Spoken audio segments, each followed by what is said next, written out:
Okay, so good day. I will be just recording our discussion para hindi tayo makuli. And for our recap, we discussed last meeting about the definitions of marketing. And if you remember, there are two things that you need to remember. Number one is to satisfy marketing satisfies the customer's needs and wants. And the second one is the value creation. So dapat it goes hand in hand, you know. Yun yung most common definition nila. Again, satisfying needs and wants and creating value uh, to exchange it, you know, to meet the customer's needs and wants.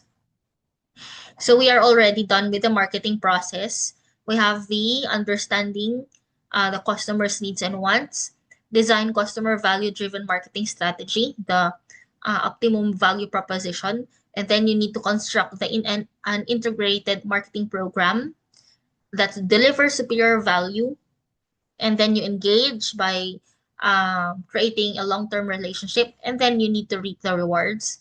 How? By capturing the value from customers to create profits and customer equity.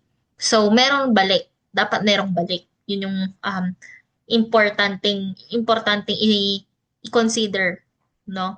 Kasi kapag walang balik, yung marketing efforts mo, it's a flop.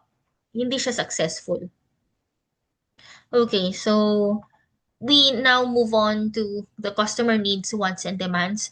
I think you already know the basic definition of these words. So of course, needs, we have the basic human deprivations, states of felt deprivation. Ang alam niyo yung deprived, parang pinagkait. Deprivation means pinagkait.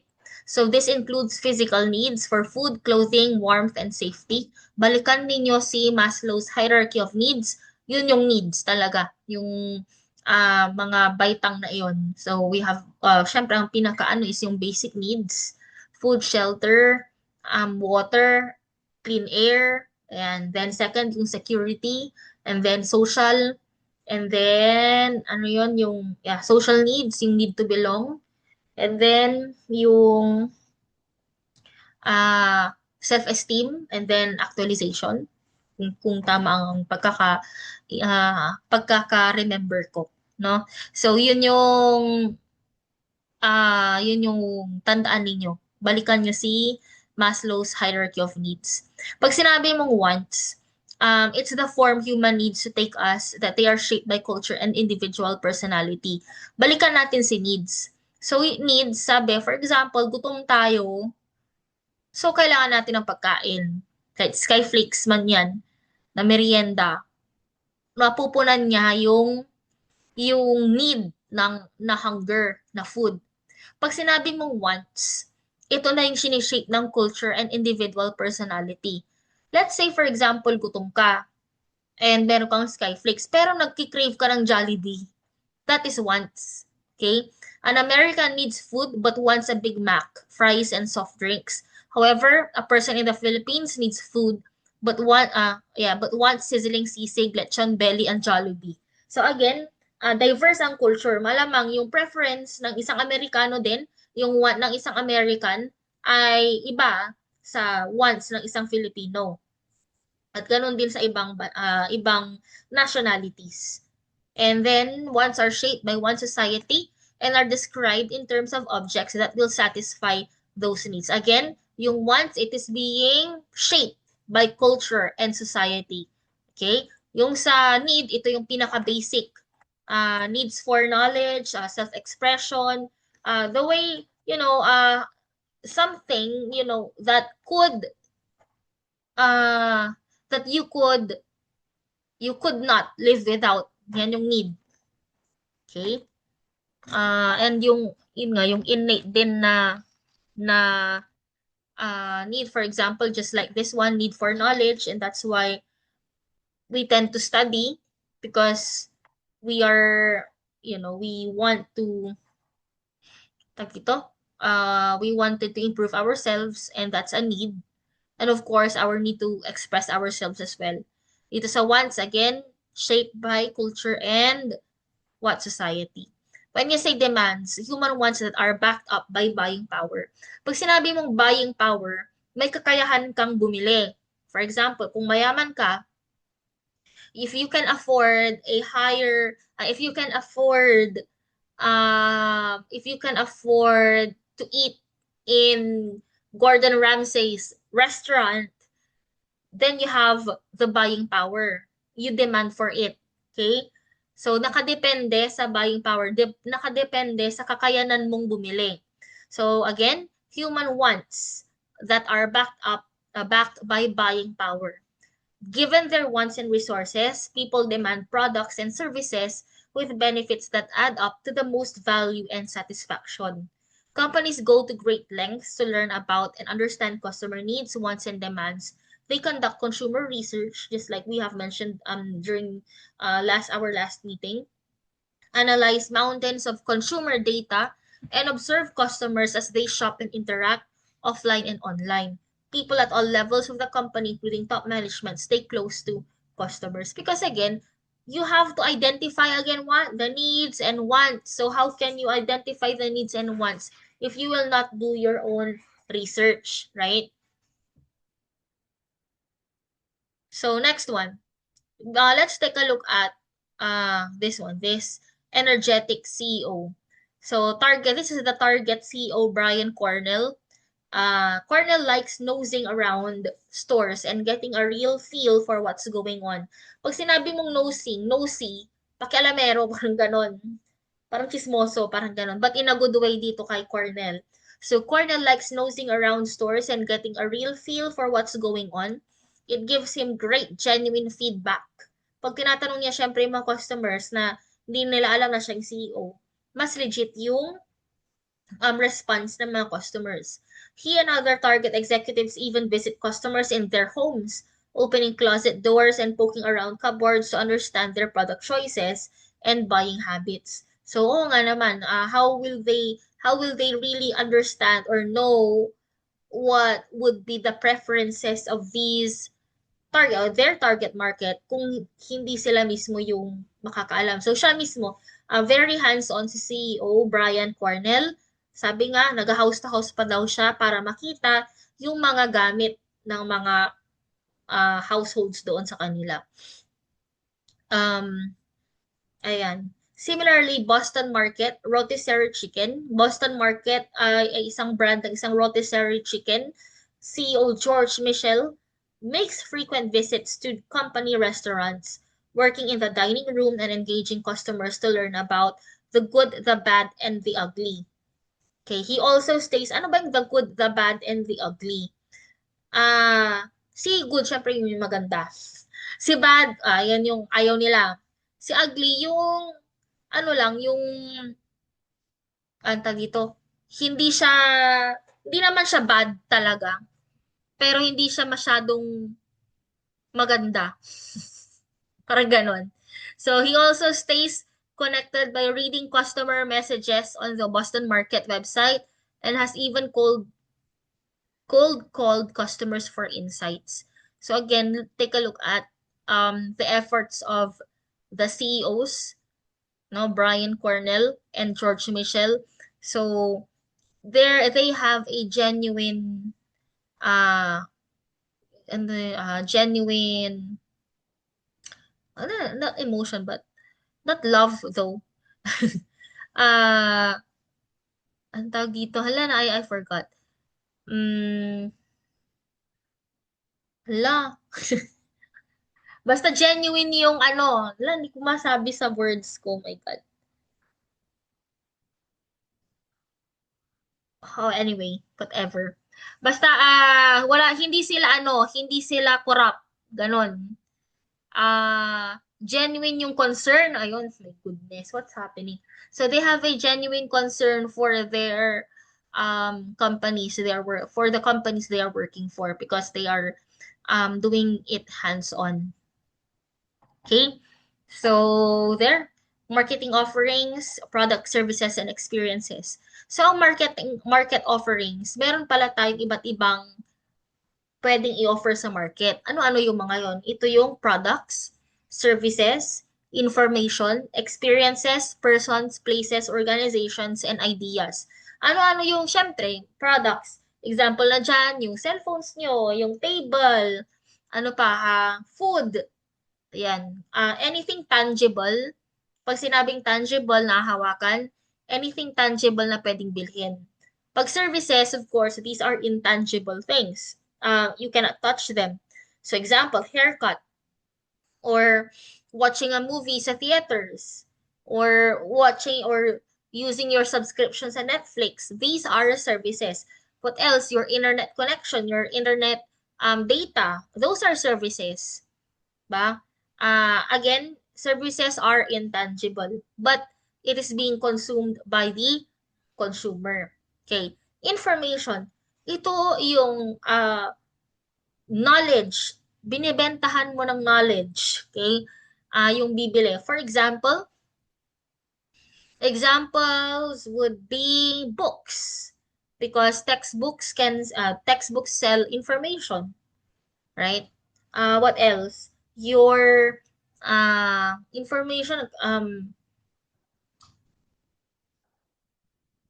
like your advocacy. Like for example, you're spreading awareness about something, then that is an example of information. Let's say, for example, DOH wants to spread awareness about rabies. So that is information. Okay. Next, experiences. Uh, Experiences, ito yung, yeah, kind of similar with services, but it's more on the feel itself, yung experiences. One example would be a cruise, or a travel, 3-day travel sa Boracay, for example. 3-day vacation sa Boracay, bibiliin mo yung package. That is an experience. What else? Yung pagpunta mo ng Walt Disney, that is an experience. Or when you go to a virtual reality, ano tawag din, theater, or a museum na nakaka-entertain. Hindi ko alam kung anong tawag doon, pero meron sa Manila na nag-viral. Then that is also an experience kasi kakaiba yung mararanasan mo doon. Bungee jumping experience. Ano yun? Yung, hala, ano ba yan? Bungee jumping, tapos I forgot na. Yung tatawid ka sa kabilang bundok, tapos ano, anyway, I think you know what I mean. So, ganun ang experiences. Persons, believe it or not, persons are also being marketed. Una sa lahat, yung mga paborito ninyong band, mga girl group like Beanie and persons, they are selling themselves. Why? Their popularity, I mean, if they boosted their popularity and a lot of people will be their fans, of course, they will be more profitable kasi syempre magbebenta sila ng mga merchandise, yung kanilang mga songs, bibilhin ng mga fans. Mga pupuntahan nila yung mga concerts. What else? Politicians. Ayan, very, very, very common. Binibenta nila yung sarili na iboto ninyo ako kasi ganito, ganyan. So, what else aside from politicians? Mm, yeah, persons, politicians, public figures. Yan, yung mga na yan.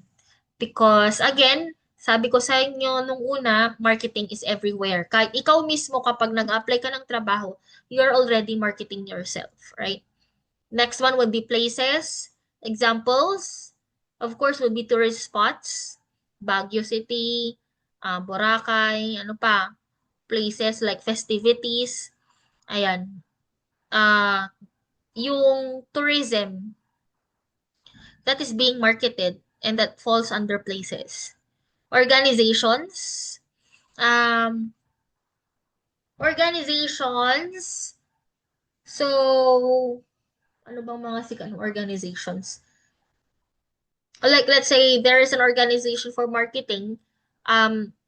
So if you are a member of this prestigious marketing organization, then you will be given the chance to meet marketing tycoons or uh, yung mga sikat, mga famous marketing gurus um, to attend some forums, something like that.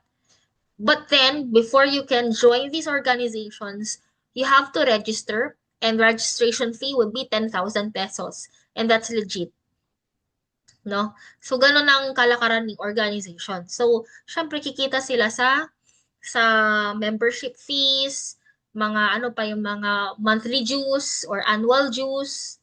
Yan. And parang aside from being aside from membership fees or let's say registration fee, magbabayad pa may mga ibang organization na nagpapabayad pa monthly dues or annual dues. What else? Na yun, kapalit ng prestige. Siyempre, ay, part ako ng ganitong organization. So, prestigious, I belong to this prestigious organization. So, yung self-esteem mo nabuboost. Doon tayo, kung babalikan natin si Maslow's hierarchy of needs. No? And ideas offered to satisfy. Ideas, for example, you have this feasibility study, no? And you are proposing this idea to to an investor. So that's an example of idea. Okay? That would offer to satisfy customer needs and wants. So beyond physical products, offerings include intangible services, yan yung sinasabi natin, banking, airlines, and hotels, and other entities like places, San Diego Tourism, organizations, information ideas, anti-texting campaign. Idea, this is under also the idea, no? Yung advocacy din. You're selling your idea na go for green, gano'n. Okay, so dito, sa 3, marketing myopia.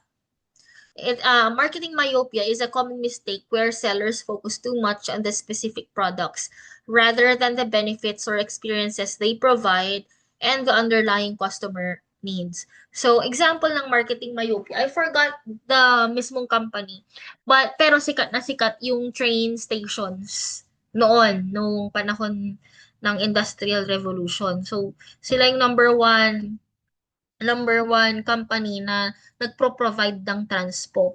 However, nag-focus yung company na, bakit ano kasi naman ngayon sikat ang train, siya lang yung inaasahan na mag-transport ng mga tao.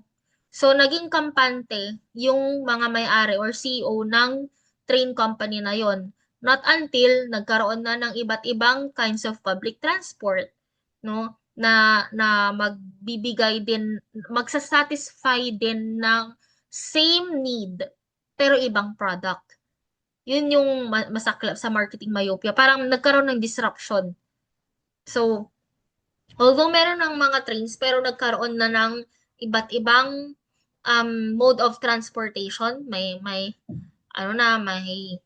airlines, 'di ba? Ano pa? Para mas mabilis. O ngayon may mga cabs, taxi cabs. Ngayon. So, yun yung example ng marketing myopia. So, focus too much on the specific products rather than the benefits or experience they provide and the underlying customer needs. So, akala nila ang binibenta lang nila ay train or yung train services. Hindi nila alam, dapat ang binibenta nila ay mismo dapat yung experiences and yung benefits. So, tuloy, may ibang company na nag-offer din ng ng mas magandang experience and benefits. At the same time, nakapag-satisfy nung need ng customer, need ng mga pasahero na mabilis and safe na transport. Diba? So, yun. Product versus need. A product is a tool to solve a customer problem. Example, customers need a hole, not a drill.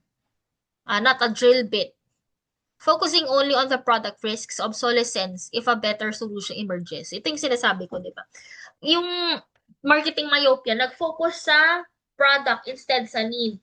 So, ang misconception ng mga companies, akala nila ang need ay yung drill bit, yung driller, yung power tool na drill. Drill bit, o yun.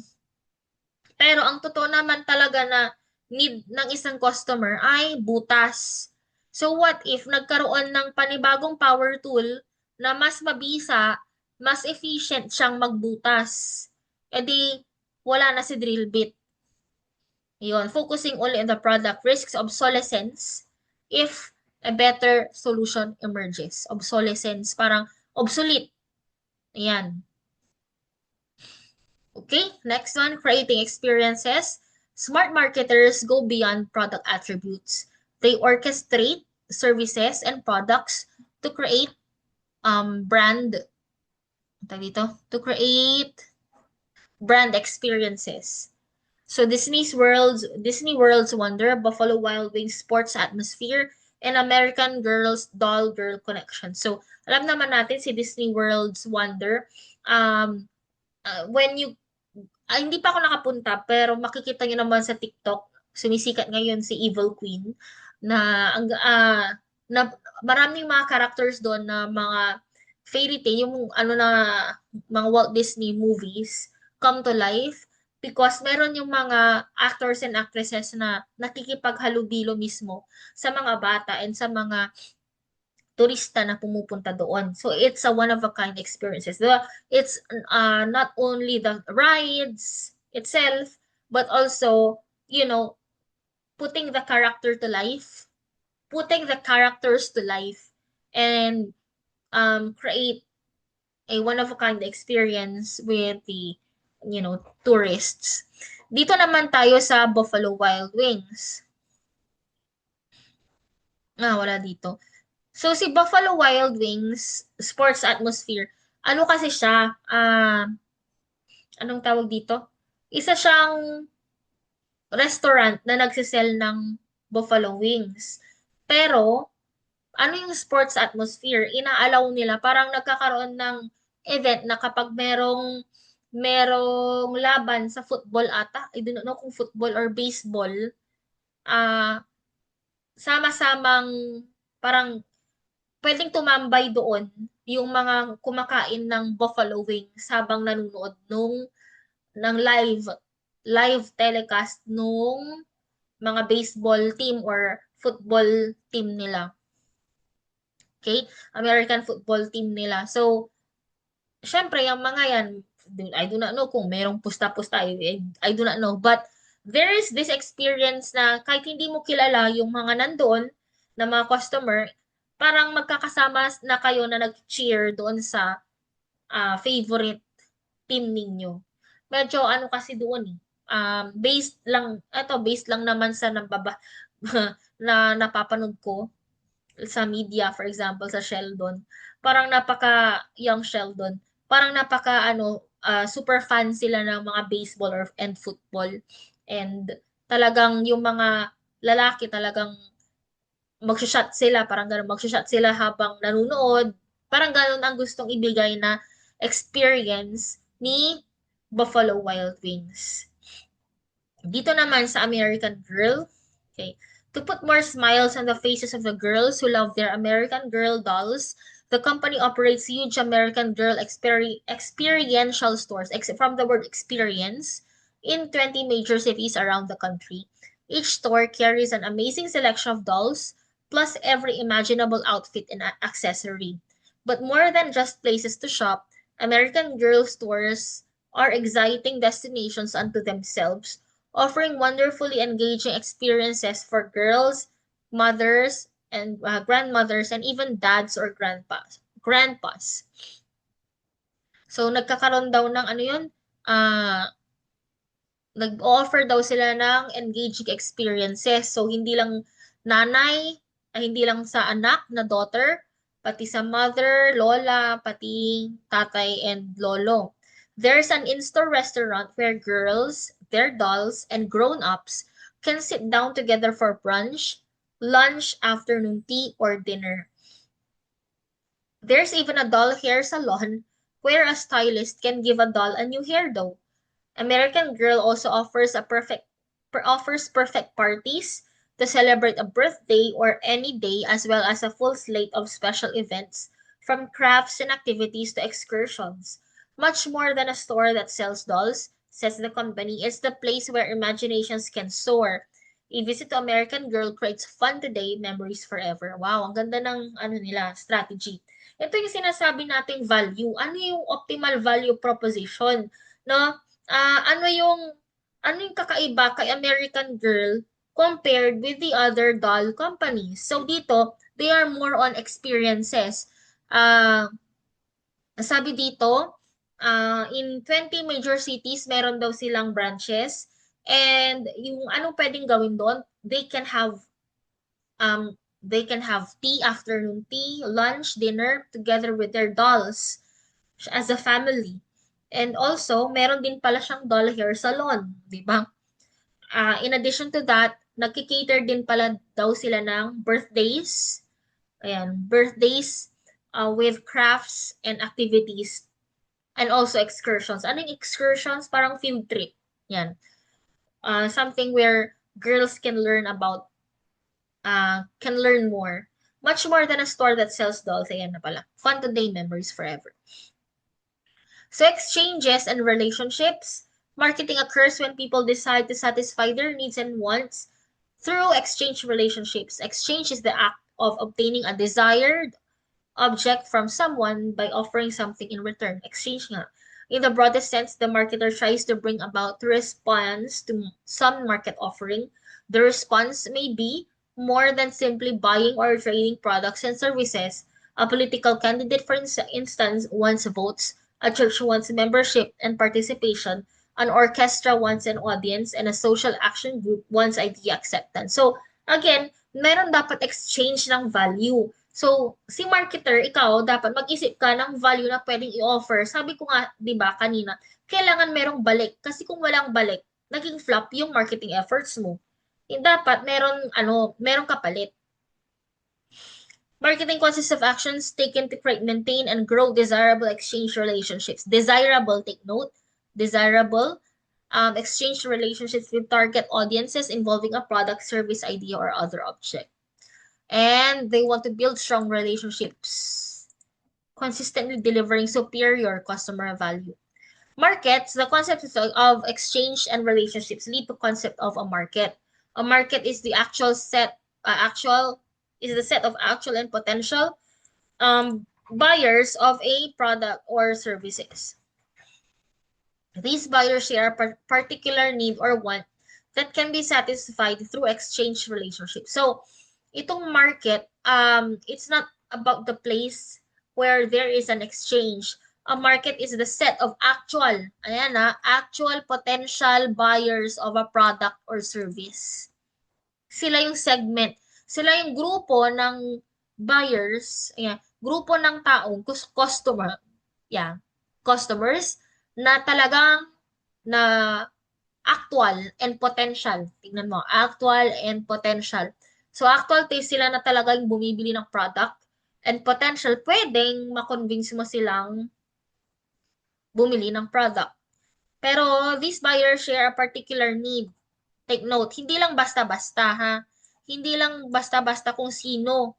Dapat they share a particular need or want that can be satisfied through exchange relationships. So let's say for example, no, you are offering a ball pen, no, a ball pen that is affordable, and uh, the the design the design is beanie, for instance.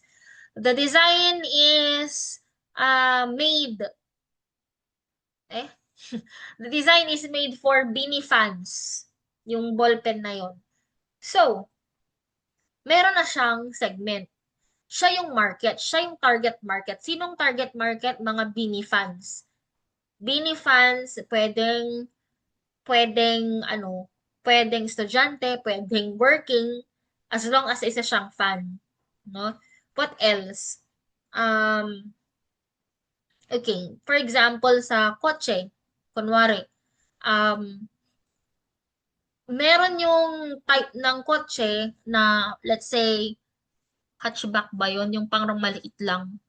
So, yung mga maliit na, hindi siya sedan, pwede rin sedan, pero mas maliit sa sedan, pwedeng yung mga target ng mga yun is wala pang pamilya or single people. Or let's say, isa o dalawa lang silang sasakay doon kasi malit lang siya na sasakyan. Hindi magiging target ng mga ganong sasakyan yung mga may pamilya na, lalo na kung may baby na dapat maluwang, 'di ba kasi, or merong mga kids, may mga kids na kasama, or a family of five, hindi niya magiging target yung mga yon kasi nga yung sasakyan is maliit. So pang single lang siya. Malamang ang pwedeng tumarget sa mga family na tumarget na ano yan, tumarget sa mga may family na may 3 anak or 3 to 5 kids would be yung mga sasakyan like SUV. Ayan, medyo malaki pang pamilya siya, no? So again, hindi porke kung sino-sino lang, hindi dapat kung sino-sino lang ang magiging potential buyer. Kailangan makikita mo, dapat sasakto siya dun sa plinano mong offering. Plinano mo na needs and parang na-identify mong needs and wants. Yun dapat. I do not know, maybe I would ask you further once we meet face to face about this one, if for further clarification, if you really understood this lecture. Okay, kasi I mean it's very important for you as a student of of marketing na maintindihan niyo yung concept na ito. Okay? So, yan, marketing means managing markets to bring about profitable customer relationships. Creating these relationships takes work. Sellers must search for and engage buyers, identify their needs, design good market designs, set prices. Anyway, ayan. In addition to customer relationship management, today's marketers must also deal effectively with customer managed relationships. Marketers are no longer asking, how can we influence our customers, but also how can our customers influence us? Wow. And even how can our customers influence each other? So, hindi na lang siya one way. Parang two-way na rin siya. Paano yun? How can we influence our customers? Alam mo na yan, i-convince mo siya. How can our customers um, influence us? Like, of course, they make demands, or they have this, I mean, they have this, they should, there is a need that should be identified, right? And so, the companies or marketers should be influenced. And how can our customers influence each other? Like word of mouth. Customer A can convince customer B that, hey, this product and service is really good. You need to try it. Ba, ganun yung, gustong mangyari ngayon. So, take a look at this one. So, each party in the system adds value pala. So, this is a modern marketing system. Each party in the system adds value. Walmart cannot fulfill its promise of low prices unless its suppliers provide low costs. Ford cannot deliver a high-quality car ownership experience unless its dealers provide outstanding service. So, tama naman. So, suppliers, dito ang sabi, si Walmart, o nga naman, to si Walmart, si company, hindi siya makaka-offer ng mababang presyo kung si supplier niya, yung supplier ng kanyang mga products ay hindi magbibigay din ng murang presyo, 'di ba? Ganon din kay Ford. So paano ang gustong ipangako ni Ford is high quality car ownership experience. So siya yung magbibigay ng ang tawag dito, magbibigay ng mismong products pero ibabagsak niya sa mga dealers. So kung ang dealer ay pasaway, itong mga let's say intermediaries, kung ang dealer ay pasaway or hindi niya binibigay yung ng magandang service yung mga customer, hindi rin mafulfill ni Ford yung pangako niya, 'di ba? And ganoon din dito. Ayan, company, and it's not only you, also the competitors, and then the marketing intermediaries, yon, and then to the final consumers. So, ayan. So, double arrow to. So, merong dapat relationship si company. Dapat din dito, syempre, si competitors. Di lang dapat ikaw, no? So, there is a relationship between the company and the final consumers. Arrows represent relationships that must be developed and managed to create customer value and profitable customer relationships. Okay, yan. So, hindi natatapos dito, no? Dapat babalik siya mismo dito sa company. So, ayan, marketing involves serving market of final consumers in the face of competitors. The company and competitors research the market and interact with consumers to understand their needs. Then they create and exchange market offerings, messages, and other marketing content with consumers either directly or through marketing intermediaries. Each party in the system is affected by major environmental forces. Okay, demographic, economic, natural, technological, political, and social, cultural. So, major environmental forces. Ito yung PESEL analysis natin. Can be demographic as well. Yeah, demographic. Tama, PESEL. PESEL, political, ayan, political, economic, social. Social is demographic. Social, ano yung T, technological, then legal, then environmental. Each party in the system adds value for the next level. The arrows represent relationships that must be developed and managed. Thus, company's success at engaging customers and building profitable relationships depend not only on its own actions, but also on how well the entire system serves the needs of final consumers. Ayun nga, nasabi ko kanina, yung example natin kay Walmart and Ford. So again, uh, I'll be getting back to you back to you during our face-to-face classes. Review, read before our class. I might give, a graded recitation. Okay. So if you have questions, comment na lang sa Google Classroom.